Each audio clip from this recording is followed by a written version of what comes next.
नमस्कार, बहुत बहुत स्वागत है आपका हमारे इस खास शो में जिसका नाम है प्रश्न कुंडली। मैं हूं आपके साथ तमन्ना महाजन और मेरे साथ मौजूद हैं ज्योतिषाचार्य पंडित अमित पांडे जी। पंडित जी, आपका बहुत बहुत स्वागत है। जी धन्यवाद आपका। और आज हम एक बार फिर से हाजिर हैं लेकर आपकी तमाम समस्याओं का ज्योतिष समाधान। आपके दिमाग में कोई भी प्रश्न है, आपके जहन में कोई लंबे समय से कोई परेशानी है जो आपको लगातार तंग कर रही है, वो परेशानी आपके घर से जुड़ी भी हो सकती है, वो परेशानी आपकी पारिवारिक कलह भी हो सकती है, वो परेशानी नौकरी को लेकर भी हो सकती है, वो परेशानी विवाह में आ रही देरी को लेकर भी हो सकती है। यानी कि कुल मिलाकर कोई भी आपकी समस्या है उसका समाधान आपको मिलेगा, और वो समाधान मिलेगा आपको यहाँ पर इसी वक्त, क्योंकि पंडित अमित पांडे जी हमारे साथ मौजूद हैं और वो देश के जाने माने ज्योतिषाचार्य हैं। आपकी तमाम समस्या का ज्योतिष समाधान बताएंगे और साथ ही साथ ये भी बताएंगे कि इस समस्या का हल कैसे होगा। वो उपाय बताएंगे, वो आसान उपाय बताएंगे जिसका हल जल्द से जल्द हो सके, और कोई भी गलत ग्रह दशा है तो उस ग्रह दशा को हल किया जा सकता है, उस ग्रह दशा को ठीक किया जा सके। तो चलिए बिना देर किए इस कार्यक्रम की शुरुआत करते हैं। लेकिन आपको मैं बता दूं कि आप हमें कॉल कर सकते हैं। कॉल के लिए टेलीफोन नंबर्स लगातार टेलीविजन स्क्रीन पर फ्लैश हो रहे हैं। अगर आप हमें व्हाट्सएप के जरिए मैसेज करना चाहते हैं तो आप अपनी जन्मतिथि, जन्म समय, जन्म स्थान लिख दीजिए और अपना सवाल लिख दीजिए, और उसके बाद वो सवाल हम यहाँ पर पढ़ेंगे और पंडित जी आपके प्रश्नों का उत्तर देंगे। आज का पंचांग भी जानेंगे साथ ही साथ, क्योंकि आज हम बात करेंगे गुप्त नवरात्रों पर। तो आप हमारे साथ 1 घंटे तक जुड़े रहिएगा, क्योंकि आज कई सारी ऐसी चीज़ें हैं जिसको आपके साथ साझा करना बेहद ज़रूरी है। तो चलिए सबसे पहले आज का पंचांग देखिए, आज है 30 जनवरी 2025 और माघ का महीना चल रहा है और आज से शुक्ल पक्ष की शुरुआत हो गई है। और शुक्ल पक्ष की पहली तिथि अर्थात प्रतिपदा तिथि आज रहने वाली है सायंकाल 4:10 तक। श्रवण नक्षत्र अभी 7:15 तक प्रातः काल तक रहा है। अब इसके बाद जो है धनिष्ठा नक्षत्र की शुरुआत हो गई है। और धनिष्ठा के साथ साथ आप जैसा कि जानते हैं कि पंचक का नक्षत्र कहा जाता है धनिष्ठा, और यह आज सायंकाल 6:35 से पंचक के 5 नक्षत्रों की भी शुरुआत हो गई है धनिष्ठा के साथ। योग की बात करूं तो योग व्यतिपात होगा, 6:33 सायंकाल तक व्यतिपात योग रहेगा। करण आज रहने वाला है बव 4:10 सायंकाल तक। और शुभ मुहूर्त की बात करें तो पहले शुभ मुहूर्त जो कि अभिजीत मुहूर्त है वह शुरू होगा दोपहर में 12:13 से और 12:56 तक रहेगा। चौघड़िया मुहूर्त की बात करें तो चौघड़िया मुहूर्त लाभ का है, 12:35 से लेकर के और 1:56 दोपहर तक का यह चौघड़िया का लाभ का शुभ मुहूर्त है। राहु काल आज दिन में 1:56 से लेकर के 3:17 तक रहेगा। और आज जो है इसके साथ साथ चंद्र राशि आज मकर की रहने वाली है, दिशाशूल आज दक्षिण का रहने वाला है, सूर्य राशि मकर रहने वाली है। कुल मिलाकर के आज का दिन जो है यह प्रकार से पंचक अगर छोड़ दिया जाए तो हर लिहाज से बड़ा शुभ है, बड़ा अच्छा है जी। तो आज का पंचांग हमने जान लिया, अब सीधा रुख करते हैं आज के शुभ मंत्र की। देखिए, आज गुप्त नवरात्र का पहला दिन है। गुप्त नवरात्र के पहले दिन की शुरुआत हम जो है करते हैं माता दुर्गा के एक दिव्य मंत्र से। मंत्र है ओम सर्वा बाधा विनोर्मुक्तौ धन धान्य सुतान्वितः मनुष्यो मत प्रसादेन भविष्यति न संशयः। सर्वा बाधा विनोर्मुक्तौ धन धान्य सुतान्वितः मनुष्यो मत प्रसादेन भविष्यति न संशय। यह माता दुर्गा का मंत्र है। इससे सब प्रकार की बाधा से मुक्ति मिलती है, सब प्रकार के कष्ट से मुक्ति मिलती है। धन धान्य सुत अर्थात वंश की वृद्धि होती है, और मनुष्यों के ऊपर जब भगवती कृपा होती है तो पुनः इस लोक में या आवागमन के चक्कर से भी मुक्ति मिलती है भगवती की कृपा से, माता दुर्गा अम्बा की कृपा से, इस मंत्र के जप के प्रभाव से। तो आज गुप्त नवरात्र का जो माघ शुक्ल प्रतिपदा से लेकर के माघ शुक्ल नवमी तक रहेगा, इस मंत्र का जप करें और नियमित जप करने से निश्चित रूप से आपके ऊपर माता जगदम्बा की कृपा होगी और मनोवांछित फल की प्राप्ति होगी। और पंडित जी, कौन सा है वो शुभ उपाय जिसको करने से दिन बेहतर जाएगा और आने वाला समय बेहतरीन रहेगा? आज चूंकि नवरात्र का पहला दिन है गुप्त नवरात्र का, तो आज आप प्रातःकाल स्नान आदि कर्म से निवृत्त होने के बाद एक गुड़हल की माला लीजिए। अगर आपने घर में अपने दुर्गा जी की कोई फोटो नौ दुर्गा का चित्र रखा है तो उनको गुड़हल की माला पहनाएं। अगर आप मंदिर जा सकते हैं तो मंदिर में माता दुर्गा के श्री चरणों में गुड़हल की माला ले जा करके अर्पित कर दें, क्योंकि गुड़हल देवी को अति प्रिय माना जाता है और वो लाल रंग का फूल होना चाहिए गुड़हल का। और गुड़हल के लाल रंग के फूलों से पूजा करने से जगदम्बा सद्यः प्रसन्न होती हैं, सद्यः जो है अपने भक्त पे कृपा करती हैं। तो चलिए, शुभ उपाय की बात भी हमने कर ली। अब अपने आज क्योंकि हम बात करेंगे गुप्त नवरात्रों पर, तो गुप्त नवरात्रों को लेकर आज पंडित जी कुछ अहम जानकारी देंगे। पंडित जी, मैं चाहूंगी कि आप गुप्त नवरात्रों के बारे में हमारे दर्शकों को कुछ बताएं। देखिए, गुप्त नवरात्र जैसे कुल आप जानते हैं कि 2 नवरात्र के बारे में सभी दर्शक सामान्य रूप से जानते हैं। जैसे चैत्र प्रतिपदा का नवरात्र, जब हमारे विक्रम संवत्सर का पहला दिन होता है, जो कि अप्रैल या मार्च लास्ट में पड़ता है, मेष का सूर्य जब होता है, तो यह चैत्र का नवरात्र प्रगट नवरात्र है। दूसरा नवरात्र जो सब जानते हैं, जो दशहरा वाला होता है, विजयदशमी वाला होता है, उसके 10 दिन पहले शुरू होता है, जिसको शारदीय नवरात्र कहा जाता है। वह आश्विन महीने में होता है, आश्विन शुक्ल प्रतिपदा। इसे आप गांव की भाषा में सोचिए तो क्वार के महीने में कहा जाता है। ये 2 नवरात्र तो सब जानते हैं, ये प्रगट है। जो शारदीय नवरात्र है वह कलिकाल में बड़ा विशेष कहा जाता है। कलिकाल अर्थात कलयुग में जो है उस नवरात्र की मान्यता प्रधानता अधिक कही गई है श्रीमद् देवी भागवत में। इसलिए आपने देखा होगा कि शारदीय नवरात्र में जो अक्टूबर सितंबर में नवरात्र पड़ता है, उसमें हर जगह दुर्गा पूजा लगती है, पंडाल बनते हैं और बृहत्तर स्तर में लगभग हर स्थान में माता दुर्गा का पूजन किया जाता है। तो 2 नवरात्र के बारे में आप सब जानते हैं, लेकिन इसके साथ साथ 2 गुप्त नवरात्र भी कहे गए हैं। गुप्त नवरात्र कौन कौन से हैं? माघ शुक्ल प्रतिपदा से लेकर के माघ शुक्ल पक्ष की नवमी तक। दूसरा गुप्त नवरात्र होता है आषाढ़ शुक्ल प्रतिपदा से लेकर के आषाढ़ शुक्ल नवमी तक। ये 2 गुप्त नवरात्र कहे गए, 2 प्रगट और 2 गुप्त, ये 4 नवरात्र कहे गए हैं। देव भागवत में आता है कि 4 नवरात्र असल में 4 युगों में अलग अलग प्रधानता इनकी रही है। सतयुग में अलग, द्वापर में अलग, त्रेता में अलग, कलयुग में अलग।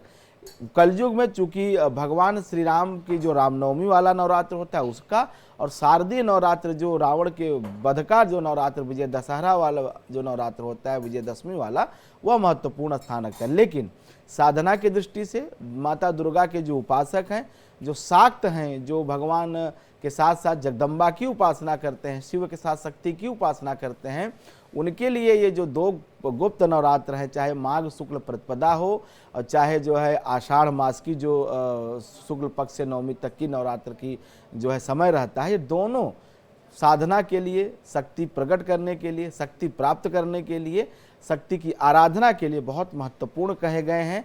वैसे भी जो माघ मास का महीना होता है, ये तिलदान, स्नान, और आप जानते हैं कि इसी माघ की जो पंचमी होती है शुक्ल पक्ष की, इसे बसंत पंचमी या श्री पंचमी भी कहा जाता है, जिस दिन वाग वादिनी देवी माता सरस्वती का जो है प्रागट्य हुआ था। तो इसलिए यह नवरात्र भी अपनी विशेषताओं के लिए बहुत महत्वपूर्ण है। खास करके जो साधक हैं, जो विद्या अध्ययन चाहते हैं, जो ज्ञान की प्रधानता रखते हैं, जिन्हें ज्ञान की आवश्यकता है, उनके लिए जो है यह नवरात्र बहुत महत्वपूर्ण है। माघ मास की शुक्ल पक्ष की प्रतिपदा से लेकर के माघ शुक्ल नवमी तक।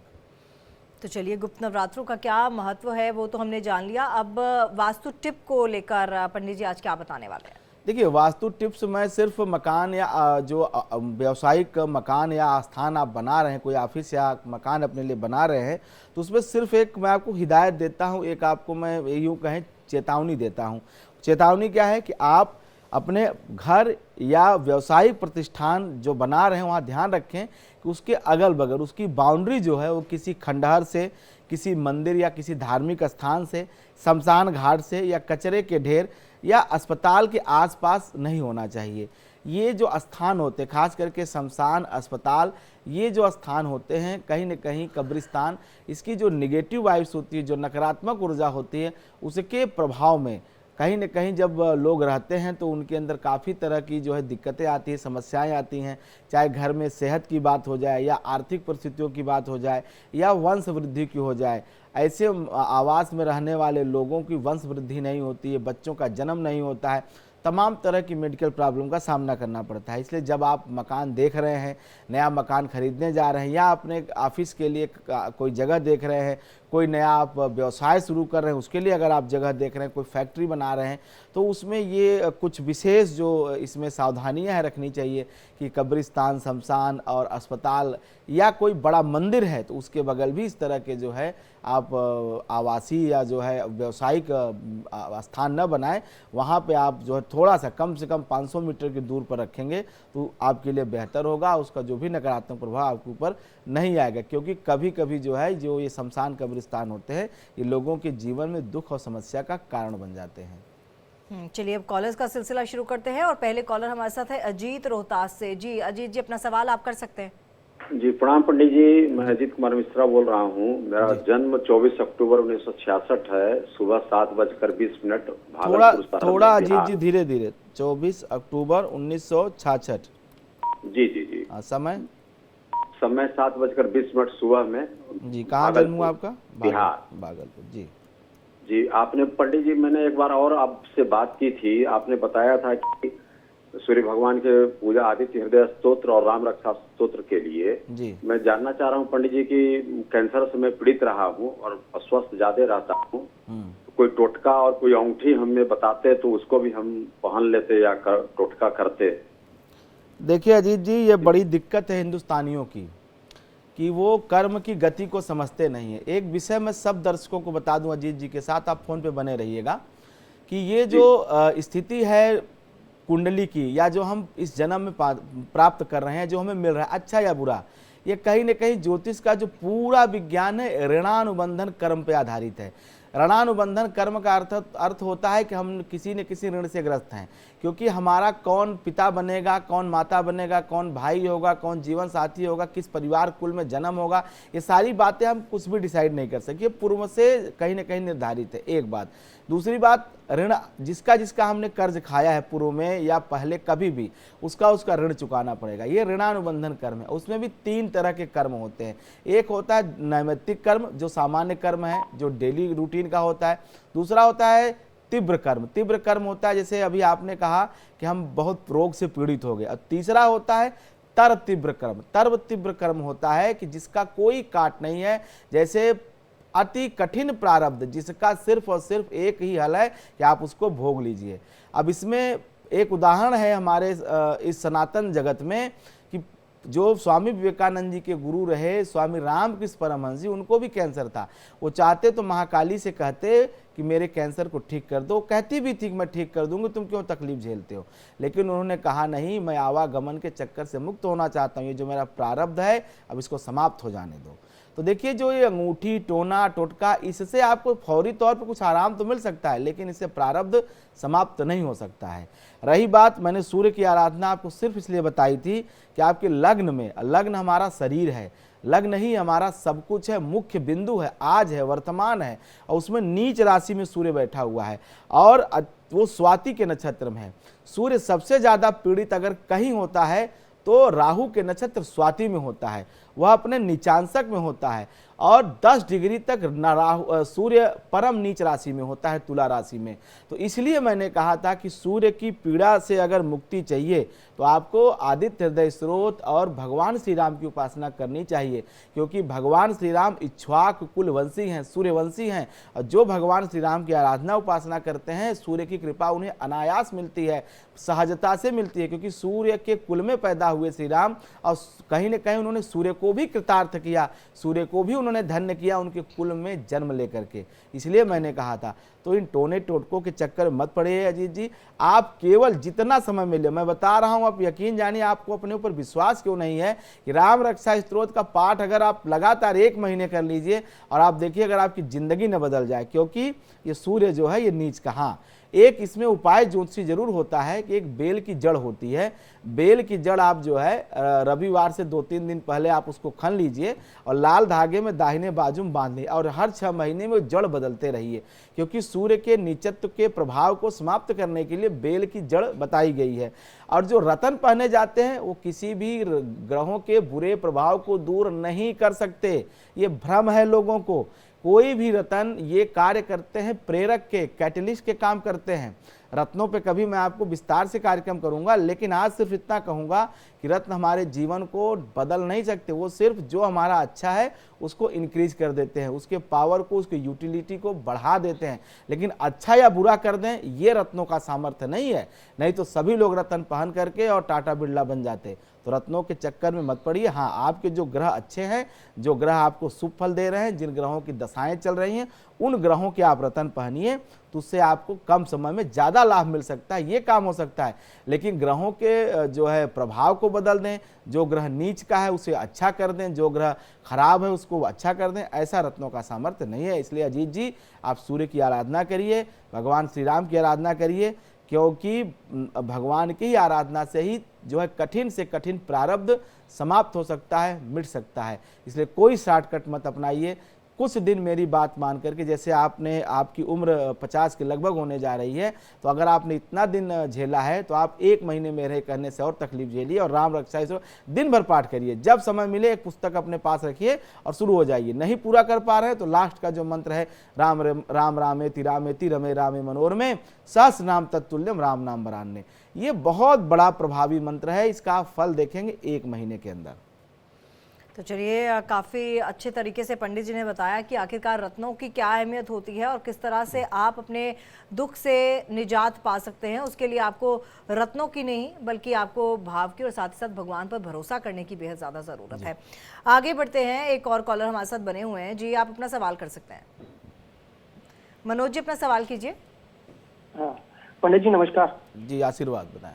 हाँ पंडित जी, मेरा जन्म स्थिति है 7 अगस्त 1971, समय शाम को 4:15 और स्थान है मुरादनगर, गाजियाबाद डिस्ट्रिक्ट, गाजियाबाद, उत्तर प्रदेश। क्या सवाल है आपका? अभी मेरी जॉब छूट गई है। एक्चुअली काफी दिन हुए, मेरे 3 महीने हुए हैं, तो लेकिन मैं अब कुछ काम करना चाहता था। हमारा अपना एक दुकान है वैसे तो। देखिए, 7 अगस्त 1971 गाजियाबाद का मैंने लिया है आपका समय, 4:15 सायंकाल। शनि में राहु का अंतर चल रहा है। शनि आपका जो है चंद्रमा के नक्षत्र में 6ठे भाव में बैठा हुआ है। अभी दशा आपकी वैसे तो ठीक चल रही थी, केवल मुझे लगता है कि अभी वर्तमान ज़्यादा से ज़्यादा 6 महीने से थोड़ा सा डिस्टर्बेंस पैदा हुआ है। लेकिन आप चिंता मत करिए, ये डिस्टर्बेंस ज़्यादा दिन तक नहीं रहेगा और ज़्यादा से ज़्यादा अप्रैल के बाद आपके समय में परिवर्तन होगा और आपके अच्छे समय की शुरुआत होगी। चूँकि राहु आपका उच्च के ग्रह मंगल के साथ विराजमान है 2य भाव में, तो आर्थिक रूप से आप बहुत परेशान आदमी नहीं है। नौकरी छूट गई एक अलग बात है, लेकिन फिर भी आपको कहीं ना कहीं सपोर्ट सिस्टम है, चाहे आपने पहले से कुछ धन संचित कर रखा है या माता पिता का या पत्नी का किसी न किसी का सहयोग है, तो आर्थिक रूप से आप परेशान व्यक्ति नहीं है। थोड़ा सा आप अपने जीवन में फैसले लेने में बड़ा असमंजस हो, दिमाग में बड़ी ज़्यादा जो है भ्रामक स्थिति रहती है, भ्रम की स्थिति रहती है। तो ऐसे में सिर्फ आपको एक उपाय कहूँगा कि आप जो है किसी भी बुधवार के दिन जो है शुरू करके और 17 दिन लगातार अनवरत विष्णु सहस्रनाम का पाठ कर डालिए और एक पाठ डेली करिए और 17 दिन जब लगातार आप करेंगे तो आपको कोई न कोई रास्ता श्री हरि विष्णु कृपा से मिल जाएगा। क्योंकि ये शनि और राहु का जो कॉम्बिनेशन है, ये केवल केवल आपको फैसले नहीं लेने दे रहा है, सही डिसीजन नहीं लेने। नौकरी भी गई तो मुझे लगता है इसी वजह से गई, कुछ जो है सही समय पर निर्णय न लेने की वजह से, और आपको मालूम भी चल गया था कि ये नौकरी मेरी जा रही है, थोड़ा सा असावधानी आपसे हुई तो इसलिए ऐसा हुआ। अब आप जो है केवल ये एक उपाय कर लीजिए 17 दिन। वैसे आपका जीवन बहुत अच्छा है, क्योंकि मैंने अपने जीवन में देखा है ज्योतिषी अपने प्रोफेशनल लाइफ में कि जिनकी जन्म कुंडली में उच्च का मंगल जो है 2य स्थान में होता है, वो लोग दिमाग के तेज होते हैं, उन्हें कभी अर्थ की दिक्कत, धन की दिक्कत नहीं होती है और परिवार भी सपोर्टिव होता है। अगले कॉलर प्रियांशु है हमारे साथ। जी प्रियांशु, अपना सवाल कर सकते हैं। सर नमस्ते सर, मुझे पूछना है सर कि मेरा जॉब कब होगा और क्या हम जिससे मतलब जिसको पसंद करता है माँ बाप की मर्जी से उसका शादी मेरे साथ हो पाएगा। प्रियांशु का तीसरा कॉल आया गेस। Yes sir. जी, आप पहले भी ये सवाल पूछ चुकी हैं प्रियांशु? हाँ मैम, पढ़ाई वाला पूछा बट ये वाला शादी वाला पहली बार पूछ रहे हैं। ठीक है, डेट ऑफ बर्थ बताइए अपनी। डेट ऑफ बर्थ मेरा 26/5/1999। जी। और जन्म समय है 5:46 शाम में।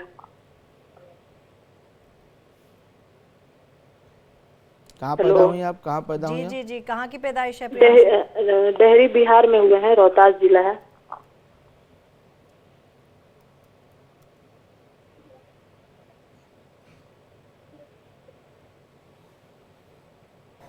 देखिए, जो आपने अपना वैवाहिक जीवन का प्रश्न किया है, वो मैं बता दूं कि 8 सितंबर 2025 के बाद उसकी शुरुआत होगी। रही बात, आपने पूछा कि आपके मन से होगा कि आपके मन के विपरीत होगा, तो होगा तो आपके मन से ही, क्योंकि आप दृढ़ संकल्प हैं और आपका जो मतलब पसंद है उसी से शादी होगी। लेकिन अभी सितंबर तक इसमें कोई आपको एक्शन लेने की ज़रूरत नहीं, सितंबर तक इंतजार करिए और सितंबर के बाद जो है इसमें कुछ तरक्की होगी और कुछ बातें आपके पक्ष में जाती हुई दिखाई दे रही हैं।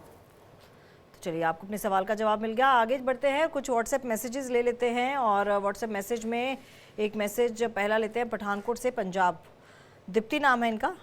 जी। 1 दिसंबर 1992 इनकी जन्मतिथि है।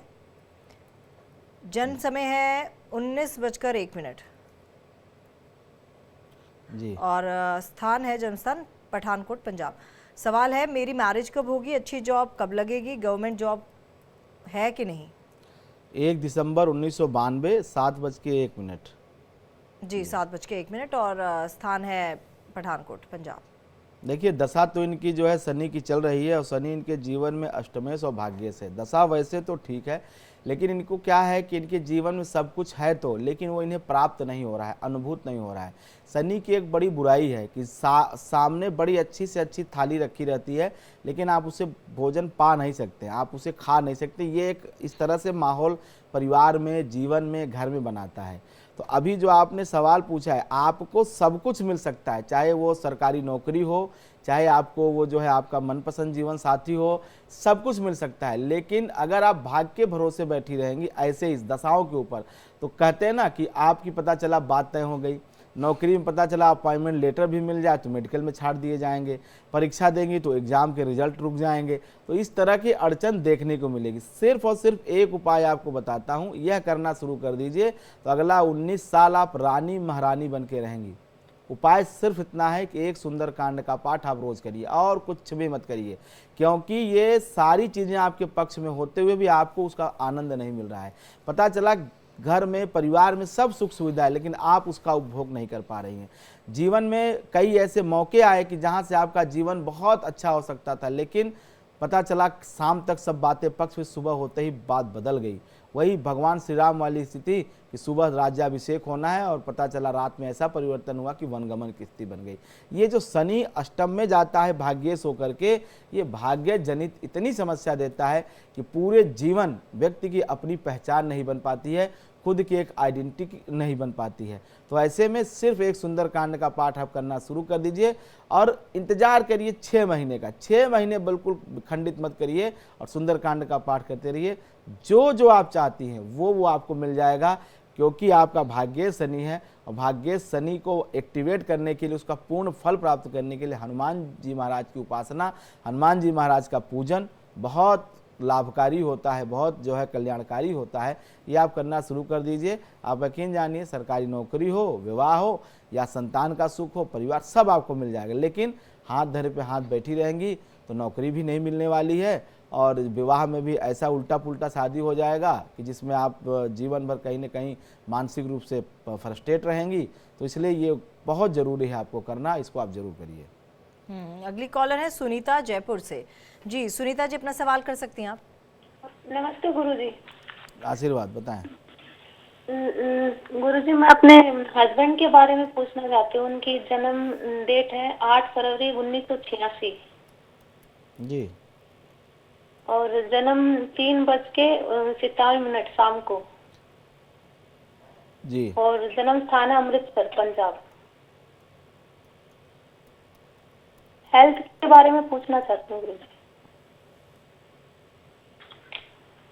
देखिए, 8 फरवरी 1986 1986 और 3:57 अमृतसर पंजाब का जन्म है इनके और मिथुन लग्न की कुंडली है और बृहस्पति की दशा चल रही है और बृहस्पति इनका मार्केश है। तो जब से बृहस्पति की ये दशा आई है तब से इनकी सेहत खराब हुई है।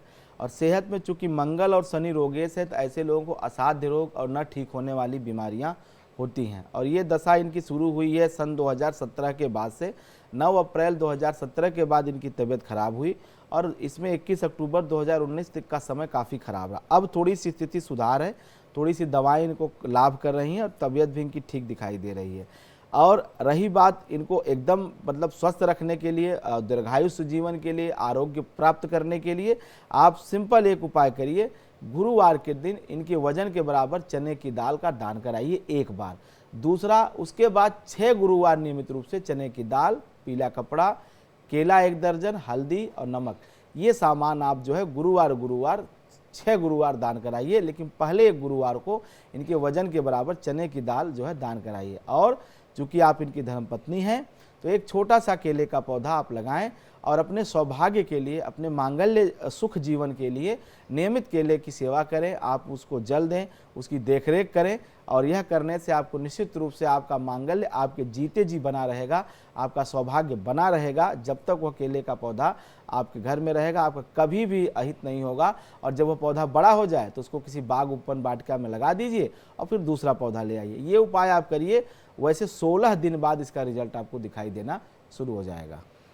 आगे बढ़ते हैं। अगली कॉलर है पिंकी रोहिणी से। जी पिंकी, अपना सवाल कर सकती हैं आप।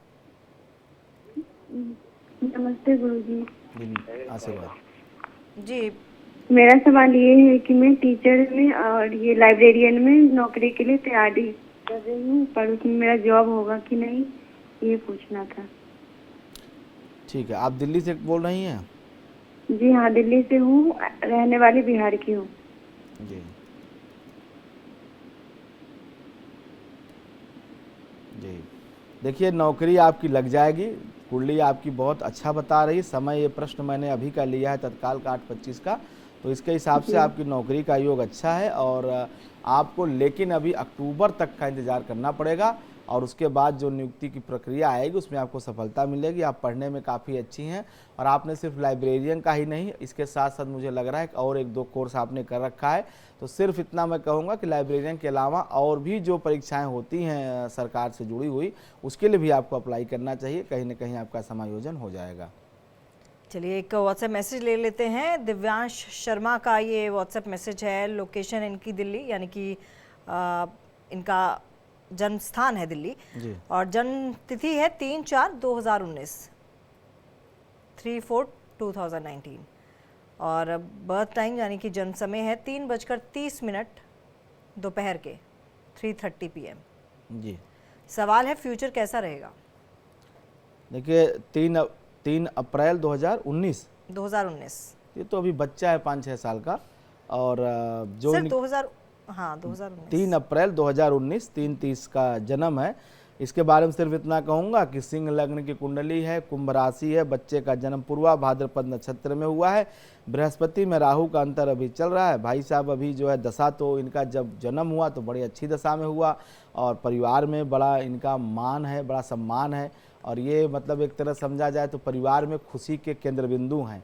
ऐसे लोग जब पैदा होते हैं तो परिवार में नई ऊर्जा, नई चेतना और कुल मिलाकर के काफ़ी चीज़ें बेहतर हो जाती हैं परिवार में। और चूंकि मूल त्रिकोण राशि का बृहस्पति है इसलिए शिक्षा दीक्षा इनकी ठीक होनी है। हाँ, इतना ज़रूर है कि 12 जून 2026 के बाद इनके जीवन में काफ़ी परिवर्तन आएगा सेहत को लेकर के। तो इनके माता पिता को सिर्फ इतनी सलाह दूंगा कि थोड़ी सी सेहत को लेकर के सावधानी रखें।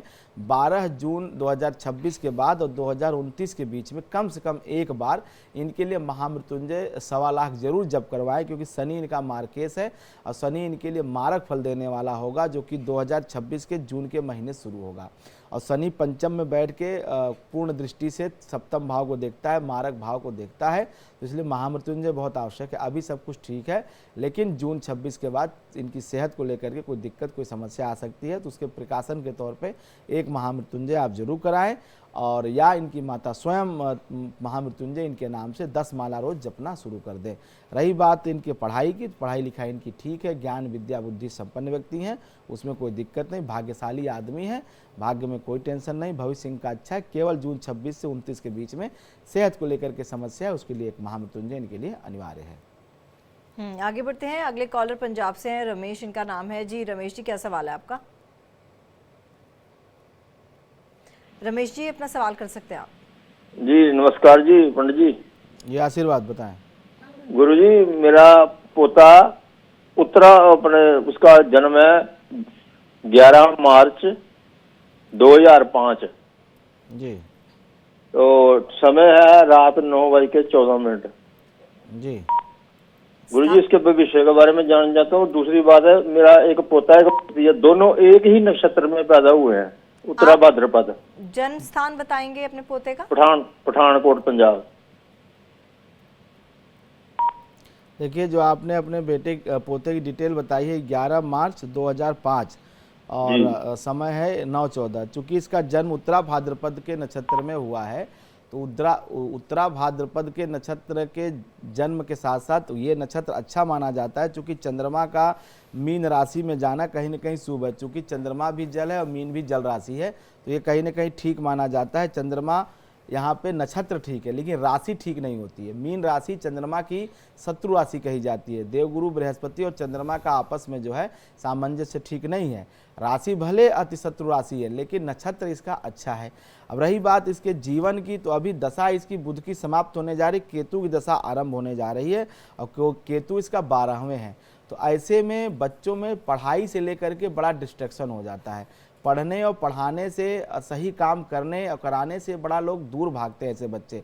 तो अभी तक तो मामला ठीक है, लेकिन 16 अक्टूबर के बाद इस बच्चे को पकड़ के रखिए, थोड़ा इसके साथ अनुशासन का व्यवहार ज़्यादा करिए, इसको चीज़ें सिखाइए, कैसे जीवन में आगे बढ़ना है, क्या करना है और सब कुछ समय पे करना है। क्योंकि ऐसे लोग अनुशासन में नहीं रहते हैं, जब मन करेगा सोएंगे, जब मन करेगा खाएंगे, और इसकी वजह से ये अपने जीवन को कहीं ना कहीं खराब कर लेते हैं, संकट डाल लेते हैं। भाग्य का स्वामी बुध चूंकि चंद्रमा के सन्निकट है, तो चंद्रमा का फल देगा, और छठे चंद्रमा जब जाता है तो ऐसे में स्ट्रगल बहुत कराता है, परिश्रम बहुत कराता है। तो मैं तो यही कहूँगा कि ये जो 7 साल हैं ये इसके पढ़ाई के हैं, इसमें इसके अंदर बहुत सारे ऐसे परिवर्तन आएंगे जो एक बच्चे के लिए ठीक नहीं होते हैं। उसे माता पिता की जिम्मेदारी हो जाती है, सिर्फ उनको सही गाइड करें, सही उनके साथ जो है हर समय उन पर नज़र रखें, उठने से लेकर के सुबह और रात के सोने तक की एक दिनचर्या डिसाइड करें। क्योंकि केतु बृहस्पति की युति कहीं न कहीं ये गुरु चांडाल का योग बनता है, और 12वें बने तो ये ठीक नहीं होता है। ऐसे बच्चे कभी भी गुस्सा में घर भी छोड़ के चले जाते हैं, तो ये सब चीज़ें ठीक नहीं है। अभी तो मामला ठीक है, लेकिन अक्टूबर के बाद बदलेगा व्यवहार इसका। तो वहाँ आपको बहुत ज़रूरत है कि प्यार से, बड़े भाव से इस बच्चे को समझाना और अनुशासित रखना। और पंडित जी एक बार फिर से जो हम बात कर रहे थे गुप्त नवरात्रों पर, उसकी बात कर लेते हैं। गुप्त नवरात्रों पर भी क्या कन्या पूजन होता है? देखिए, नवरात्र में जितना पूजन शारदीय या जो है वासंतिक नवरात्रों में होता है, उतना ही जो है पूजन गुप्त नवरात्र में होता है। कोई प्रक्रिया में कोई अंतर नहीं है। जैसे आप कलश बैठाती हैं, जैसे आप कन्या पूजन करते हैं, जैसे आप डेली एक दीपक जलाते हैं, भोग लगाते हैं, सब प्रक्रिया वही होती है। मैंने कहा ना कि 2 प्रगट हैं, 2 गुप्त है। प्रगट और गुप्त का अर्थ सिर्फ इतना यहाँ समझ लीजिए कि ये विशेष है, सामान्य समझ के लिए विशेष है। क्योंकि शारदीय नवरात्र आप देखती हैं जो अक्टूबर में पड़ते हैं, वो तो पूरा हिंदुस्तान मनाता है। पूरे सनातन धर्मावलंबी धरती के जिस भी कोने स्थान, जिस भी देश जगह पे हैं, वो मनाते हैं, सब मनाते हैं। उसके बारे में सब जानते हैं और सबको सहजता से मालूम होता है, सब पूछते रहते हैं कि नवरात्र कब शुरू हो रहे हैं। दूसरा, रामनवमी वाला जो नवरात्र अप्रैल में पड़ता है, चैत्र में, इस नवरात्र का भी महत्व है। लेकिन ये जो अन्य नवरात्र जैसे मैं गुप्त कह रहा हूँ, ये विशेष हैं। विशेष क्यों हैं? क्योंकि ये विशेष साधना के लिए। अभी जैसे माघ का महीना चल रहा है, माघ में आप कुंभ देखती हैं, माघ में जो है स्नान आदि के कर्म होते हैं, स्नान और दान। क्योंकि मकर इसी में पड़ता है, मकर संक्रांति जो होती है, बसंत पंचमी इसी में पड़ती है। तो कुल मिलाकर के सारे नियम प्रक्रिया, जैसे पहले दिन से लेकर के 9वें दिन तक जो है नवरात्र में पूजन होता है शारदीय, उसी तरह से इस नवरात्र में भी होगा। और उस वैसे ही दुर्गा माता की स्थापना की जाएगी, पूजा की जाएगी। लेकिन सब लोग नहीं करते हैं, और वो कुछ लोग करते हैं जिन्हें शक्ति की पूजा करनी है, जिन्हें शक्ति को प्रसन्न करना है, जिन्हें माता दुर्गा से कुछ विशिष्ट मनोकामना कुछ चाहिए। खास करके ऐसे कुल परिवार में आराधना होती है जो शाक्त उपासक होते हैं, जो शक्ति के मंत्रों से दीक्षित हैं, जिन्होंने शाक्त पंथ में दीक्षा ले रखी है, वो जरूर जो है गुप्त नवरात्र पूजा करते हैं, माता दुर्गा की स्थापना करते हैं। नियमित 9 दिन पूरे व्रत अनुष्ठान पूर्वक जो है संकल्प लेकर के नियमित यज्ञ के जैसे ये व्रत करते हैं। तो गुप्त नवरात्र वैसे ही है जैसे प्रगट नवरात्र है, शारदीय या चैत्र के नवरात्र, लेकिन कम लोग करते हैं। और रही बात कन्या पूजन की, तो जैसे उस नवरात्रों में अष्टमी नवमी कन्या पूजन किया जाता है, ठीक उसी प्रकार से इस गुप्त नवरात्र में भी जो है कन्या पूजन होता है। आप देखेंगे जो भी शक्ति के स्थान हैं, जहाँ पे माता शक्ति के जो अंग गिरे हुए हैं, जो शक्तिपीठ है हिंदुस्तान में, उन शक्तिपीठों में इन गुप्त नवरात्रों में भीड़ बढ़ जाती है, आवाजाही बढ़ जाती है, भक्त जो है दर्शन करने भी अधिक जाते हैं और वहाँ पे कन्या पूजन, यज्ञ, आहुति ये सब होने शुरू हो जाते हैं, क्योंकि ये 9 दिन बहुत महत्वपूर्ण होते हैं शक्ति को जागृत करने के लिए, शक्ति को प्रकट करने के लिए। तो इसलिए कोई भेद नहीं है, भेद सिर्फ हमारी ज़रूरत का है, भेद सिर्फ हमारी जो है उपलब्धता का है, हमारे समय का है। बाकी शक्ति को प्रसन्न करने का जितना महत्व उन नवरात्रों में है जो प्रकट है, उतना ही महत्व इस नवरात्र का भी है। तो चलिए, उतना ही महत्व इन नवरात्रों का भी है। जो आप तमाम चीज़ें, जो पूजा अर्चना की विधि आप उन नवरात्रों में करते हैं, इन नवरात्रों में भी कर सकते हैं।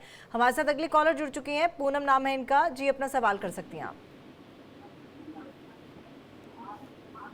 पूनम, अपने टेलीविजन सेट का वॉल्यूम आपको म्यूट करना पड़ेगा, नहीं तो आपका सवाल ले नहीं पाएंगे। जी बोलिए। पूनम, अपने टेलीविजन सेट का वॉल्यूम आप म्यूट कीजिए, उसके बाद आप पर लौटेंगे, तब तक एक व्हाट्सएप मैसेज लिख लेते हैं। हृदवी गुप्ता इनका नाम है जी। 24/12/2010 का जन्म तिथि है। 24/12/2010। हाँ। समय है 11:58। AM PM कुछ लिखा नहीं है, कोई बात नहीं, अगला व्हाट्सएप मैसेज ले लेते हैं। ये हिमाचल प्रदेश से हैं, सुनील शर्मा नाम है। 16/5/1986 का जन्म है। 16/5/1986 जी। समय है 2:20 सुबह के 2:20 सुबह। हाँ जी। कहाँ पैदा हुए? मंडी, हिमाचल प्रदेश। ये अपने फ्यूचर के बारे में जानना चाहते हैं। देखिए, आपने जो इनकी डिटेल बताई है, 16 मई 1986, 2:20 मंडी। तो शुक्र की दशा चल रही है और कुंभ लग्न की जन्म कुंडली है, कर्क राशि है इनकी, और शुक्र इनकी जन्म कुंडली में वृषभ राशि का होकर के, स्वराशि का होकर के और चतुर्थ स्थान में बैठा हुआ है। इनका भविष्य बहुत अच्छा है, बहुत सुंदर है। 1 जनवरी 2025 के बाद से ही इनका समय जो है बदल गया है और वो कहीं न कहीं इनके मेहनत और पराक्रम पुरुषार्थ को सिद्ध करने का समय है। अब ये यात्राएं करेंगे, उससे धनार्जन करेंगे, अपने परिश्रम पुरुषार्थ को सिद्ध करेंगे। केवल इनको तकलीफ आ सकती है, जीवन साथी से जुड़ी हुई कोई समस्या का सामना इनको करना पड़ सकता है। जीवन साथी के साथ इनको कहीं न कहीं सेहत की समस्या दिखाई दे रही है, उनको कोई न कोई सेहत की प्रॉब्लम हो, खास करके जो है पीठ और कमर के नीचे के अंगों में कहीं न कहीं दिक्कत परेशानी ऐसे लोगों की जीवन साथी को होती है। और अभी जो स्थिति बन रही है 5 जून 2025 तक, यहाँ इनके जीवन में ये संक्रमण का काल है। संक्रमण मतलब ट्रांजिट, एक परिवर्तन की बेला है। कभी कभी क्या होता है, कुछ ऐसी चीज़ें हमारे जीवन में होती हैं जो हमारे मन मुताबिक नहीं होती हैं, वो तत्कालिक तौर पे आपको बुरी ज़रूर लगेंगी, लेकिन उसका जो फल मिलेगा भविष्य में वह आपके ही पक्ष में है। अभी आपको बात नहीं समझ में आएगी, कुछ दिनों बाद आपको लगेगा ये जो हुआ वो बड़ा अच्छा हुआ।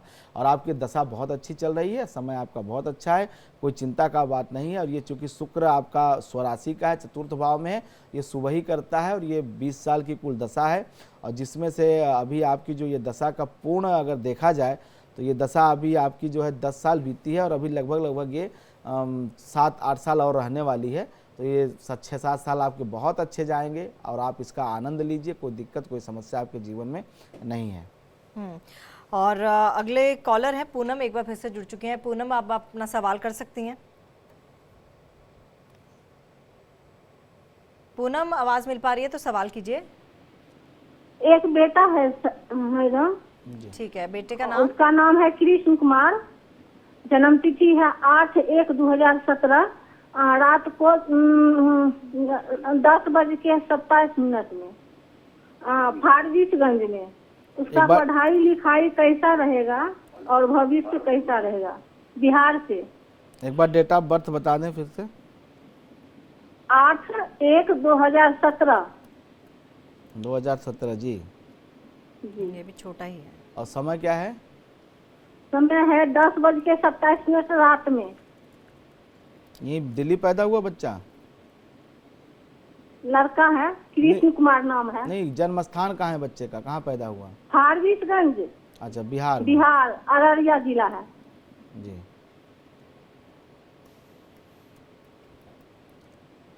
देखिए, जो आपने अपने बेटे का डिटेल बताया है, 8 जनवरी, हाँ 8 जनवरी 2017, 10:27। अभी तो ये छोटा बच्चा है, 8 साल का।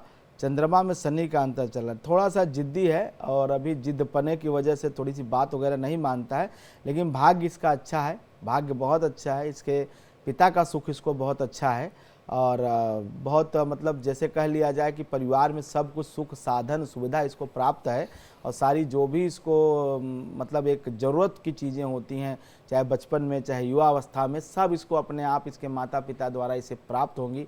इसे मकान की बात कर लीजिए, वाहन की बात कर लीजिए, जितने भी सुख सुविधा के साधन हैं सब इसको शुरू से ही जैसे इसकी आयु बढ़ेगी जो इसकी ज़रूरत होगी वो इसको प्राप्त होता जाएगा। उसका कारण ये है कि इसका जो है बड़े अच्छे नक्षत्र कृतिका में जन्म हुआ, सूर्य की दशा में इसका जन्म हुआ। सूर्य इसका एक तो धनु राशि का है, वह इसको शुभ फल दिया।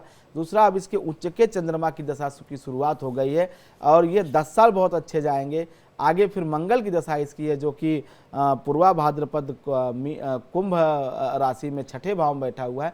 तो कुल मिलाकर के 17-18 साल जो इसके बहुत अच्छे बीतेंगे। तो पढ़ाई अच्छी हो जाएगी, भाग्य अच्छा है, परिवार में सुख साधन है और ये स्पोर्ट्स का बच्चा है, ये खेलने वाला बच्चा है। तो पढ़ाई पे ज़्यादा फोकस तो करने के साथ साथ आप इसको खेलने के किसी स्पोर्ट्स किसी एकेडमी में आप इसका एडमिशन करा दें। कोई भी खेल जो इसकी इसमें रुचि हो, थोड़ा सा ये बाहर निकलेगा जो है तो उसके लिए बहुत अच्छा होगा। खेल जगत में भी इसका अच्छा करियर बन सकता है, इसके लिए ज़रूर आपको प्रयास करना चाहिए।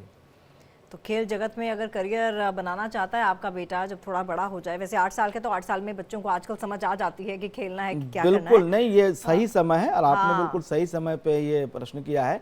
मैं तो कहूँगा कि इसको अब एडमिशन कराना ही चाहिए और एक प्रॉपर ट्रेनिंग और प्रॉपर गाइडलाइन की ज़रूरत है।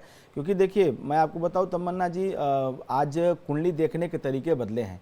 जब जो लोग 60 या 50 के जो बच्चे पैदा थे, हमसे जो एक पीढ़ी पहले के लोग थे, हमारी पीढ़ी में भी इतना स्पोर्ट्स का महत्व नहीं था। तो जन्म कुंडली में जो स्पोर्ट्स के जैसे तृतीय भाव हमारा पराक्रम है, पुरुषार्थ है, जिनका तृतीय भाव मजबूत होता है, तृतीय मजबूत होता है, ऐसे लोग बहुत एक्टिव होते हैं, बहुत मतलब स्पोर्ट्स में बड़ा नाम करते हैं। अब उस समय तो स्पोर्ट्स था नहीं, तो वो लोग करते क्या थे, वो लोग बड़े एक्टिव होते थे, बड़े एनर्जेटिक होते थे, कम बीमार होते थे, सेहत मजबूत होती थी और बहुत मेहनत करते थे, घर का भी काम करते थे। आज जो है, आज उसको जब हम देखते हैं छोटे बच्चों, तो ऐसे बच्चे खेल बहुत अच्छा खेलते हैं, स्पोर्ट्स बहुत अच्छा करते हैं, अच्छे एथलीट होते हैं। तो इस बच्चे की जन्म कुंडली में शनि जो है वो तृतीय भाव में बैठा हुआ है और ज्येष्ठा नक्षत्र में। ज्येष्ठा नक्षत्र वैसे तो खराब होता है क्योंकि ये ठीक नक्षत्र नहीं माना जाता है, लेकिन जब शनि ज्येष्ठा में जाता है तो उसके अंदर एग्रेशन देता है, एक जिद देता है, एक संघर्ष करने की काबिलियत पैदा करता है, हार नहीं मानता है। तो ऐसे बच्चों को अगर ऐसी फील्ड में फेंक दिया जाए कि जहां बहुत लंबा स्ट्रगल हो, जहां लगे कि 1 करोड़ में 1 का सिलेक्शन होना है, तो इनकी जो जिद है यह इनकी ताकत बन जाएगी और ये कुछ न कुछ करके दिखाएंगे। तो इसलिए मैं ऐसे बच्चों को कहता हूँ भाई आप स्पोर्ट्स में करियर बनाओ, क्योंकि वहाँ फिजिकल प्रेशर के साथ साथ मेंटल प्रेशर भी झेलना है। तो मानसिक ताकत और शारीरिक ताकत दोनों का सही समायोजन जिस बच्चे में होता है वही एक अच्छा एथलीट होता है। पढ़ लिख करके बनना तो बहुत आसान है, लेकिन करोड़ों लोग खेल जगत में हैं, लेकिन नाम कितने लोग प्राप्त करते हैं, यश कितने लोग प्राप्त करते हैं, वो संख्या 0.001% के जो ओलंपिक में मेडल या क्रिकेट में बड़े नाम बनते हैं। तो सफलता का रेशियो भले कम है, लेकिन जिसमें जुझारूपन है, जिस बच्चे में ये संघर्ष की स्थिति है, उन्हें जरूर खेल जगत में अपने करियर को आजमाना चाहिए। बिल्कुल, आज समय बदल गया है और पेरेंट्स भी अवेयर हो गए हैं। एक और कॉलर जुड़ चुकी हैं दिल्ली से हमारे साथ, दिया जी। दिया जी अपना सवाल कर सकती हैं। नमस्कार पंडित जी। जी नमस्कार। सर मुझे मेरे पापा के बारे में पूछना है जी। डेट ऑफ बर्थ बताइए पापा का। क्या सर? डेट ऑफ बर्थ क्या है आपके पिताजी की? 23 सितंबर 1986। ठीक है। जन्म समय क्या है? और 9:30 बजे रात के। और जन्म स्थान क्या है?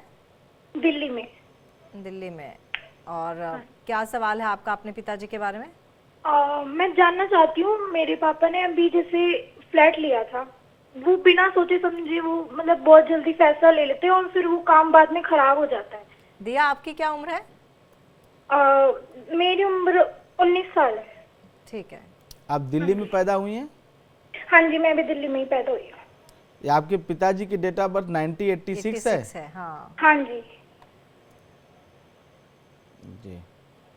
23 सितंबर 1986 रात 9:30 बजे। देखिए हाँ, आप क्या जानना चाहती हैं पिताजी के बारे में?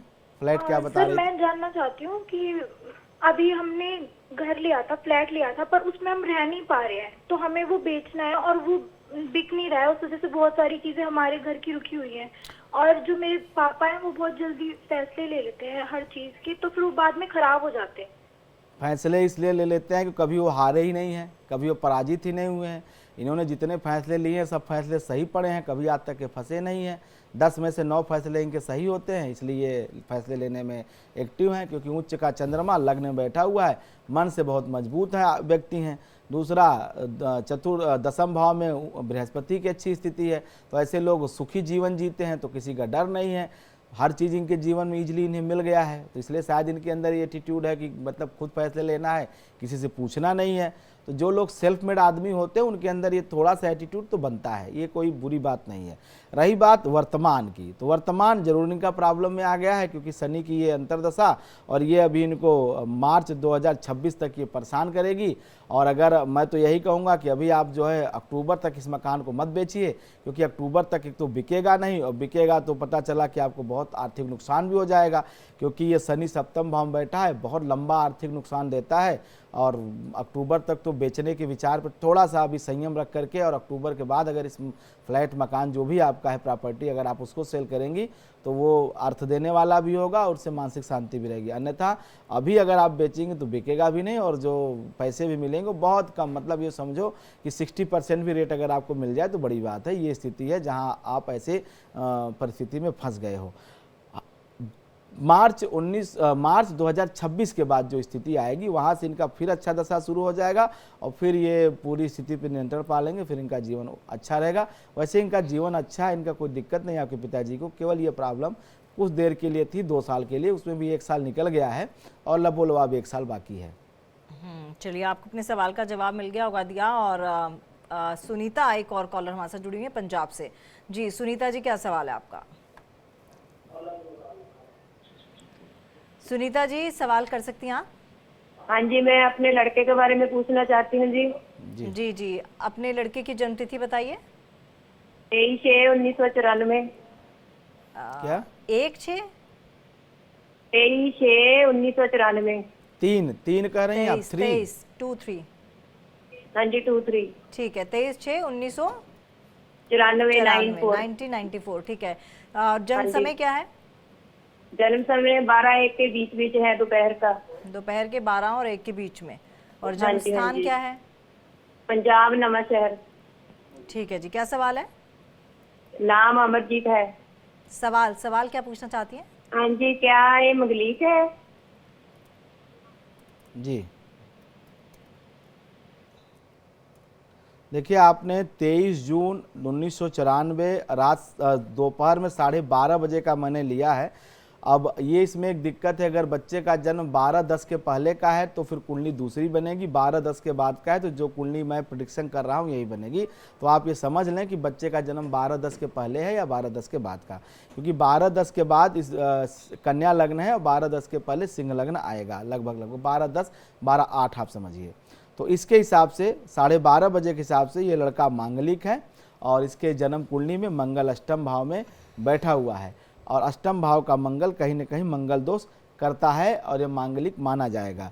मंगल केतु के साथ है, सिर्फ फर्क इतना है कि बृहस्पति की दृष्टि है, लेकिन पूर्ण दृष्टि बृहस्पति की नहीं है, सप्तम दृष्टि अर्ध दृष्टि मानी जाती है बृहस्पति की, इसलिए मंगल दोष है। और मांगलिक विचार विवाह के समय करना चाहिए, इसमें कोई दो राय नहीं है। वैसे मंगल दोष भंग होने के योग इस कुंडली में दिखाई नहीं दे रहे हैं। अब ये डिपेंड करता है कि आप जब इनके विवाह के प्रस्ताव की चर्चा करेंगी तो जिस लड़की से विवाह होगा उसकी कुंडली इनके साथ कैसी मैच करती है, उसकी जन्म कुंडली मंगल की स्थिति क्या है, उसके आधार पर यह बताया जा सकता है कि इसका मंगल दोष भंग होता है या नहीं।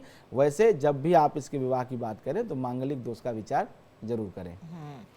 एक व्हाट्सएप मैसेज ले लेते हैं। धर्मेंद्र नाम है इनका जी। 6/3/1975 का जन्म है। 6/3/1975 1975। जी। समय है 11:07 सुबह के 11:07 AM। स्थान है रिंगास, राजस्थान। इनका सवाल है कर्ज से छुटकारा कब मिलेगा, पैसों की बचत कब होगी?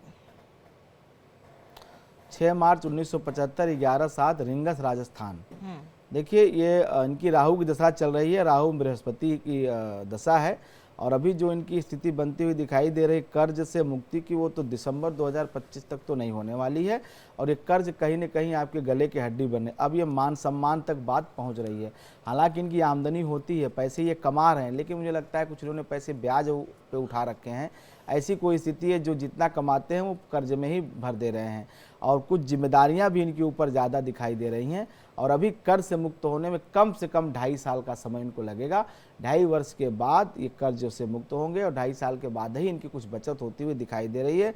राहु की दशा चल रही है, तो राहु की दशा से बचने के लिए आपको एक उपाय बता देता हूँ कि आप नियमित रूप से भगवान शिव का जल से अभिषेक करें, और दुर्वा घास जो होती है, दूब घास जो होती है, वह हर चतुर्थी के दिन आप 108 दुर्वा घास तोड़ लीजिए और वह गणेश जी को चढ़ाइए। ये चतुर्थी तिथि आप हर चतुर्थी नहीं अगर आप कर पा रहे हैं तो बुधवार एक दुर्वा की माला बना करके गणेश जी को पहनाइए।